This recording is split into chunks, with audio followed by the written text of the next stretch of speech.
Assalamualaikum warahmatullahi wabarakatuh. Kembali lagi dengan channel kami, Belajar Hukum Channel. Kali ini ada beberapa pertanyaan.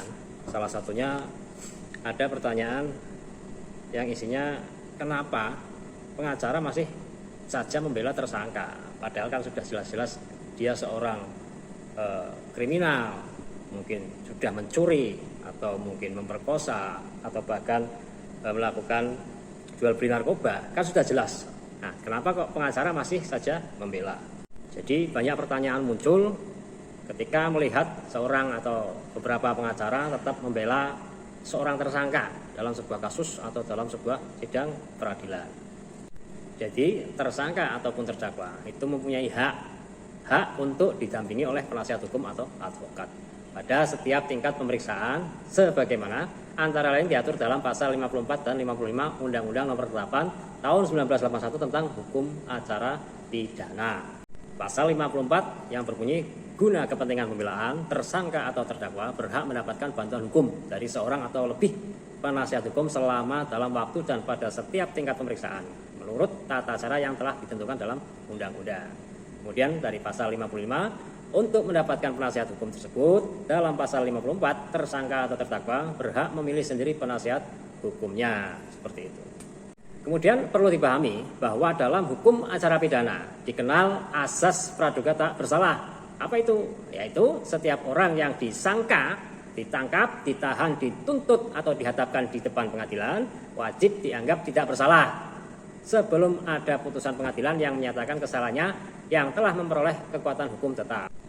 Dasarnya, kalau teman-teman bisa lihat, bisa dilihat pasal 8 ayat 1 Undang-Undang Kekuasaan Kehakiman.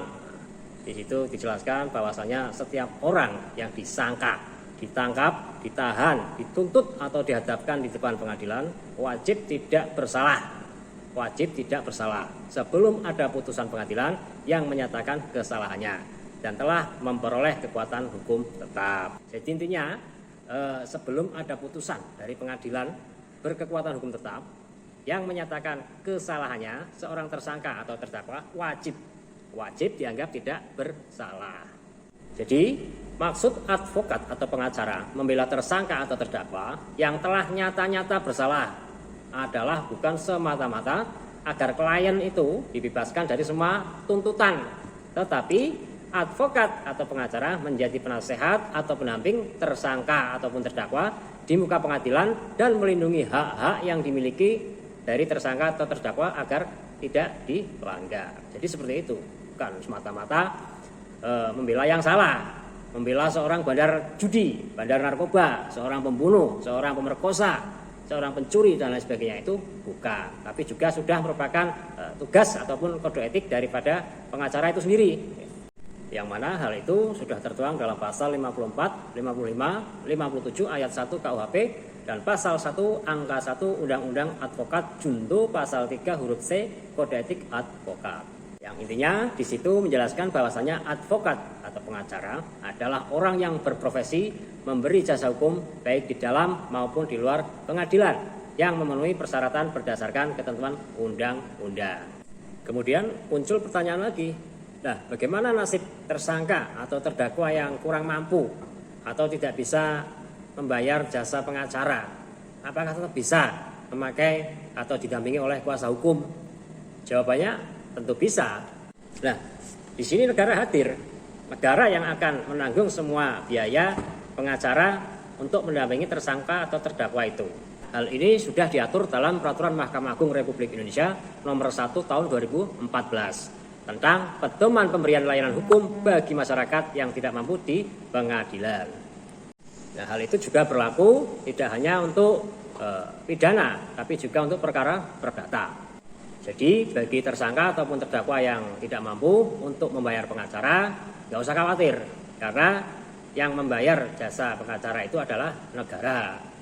Apalagi kalau tersangka itu diduga melakukan tindak pidana dengan ancaman hukuman minimal 5 tahun atau lebih, maka dalam pemeriksaannya wajib didampingi oleh penasihat hukum. Yang mana hal itu sudah diatur dalam ketentuan pasal 56 ayat 1 dan 2 KUHP, yang intinya menjelaskan bahwa tersangka atau terdakwa yang disangka atau didakwa melakukan tindak pidana yang diancam dengan pidana mati atau ancaman pidananya 15 tahun atau lebih. Atau bagi mereka yang tidak mampu, yang diancam dengan pidana 5 tahun atau lebih, tidak mempunyai penasihat hukum sendiri, maka pejabat yang bersangkutan pada semua tingkat pemeriksaan dalam proses peradilan wajib menunjuk penasihat hukum bagi mereka, yang mana bantuan itu diberikan dengan cuma-cuma alias gratis karena sudah dibiayai oleh negara.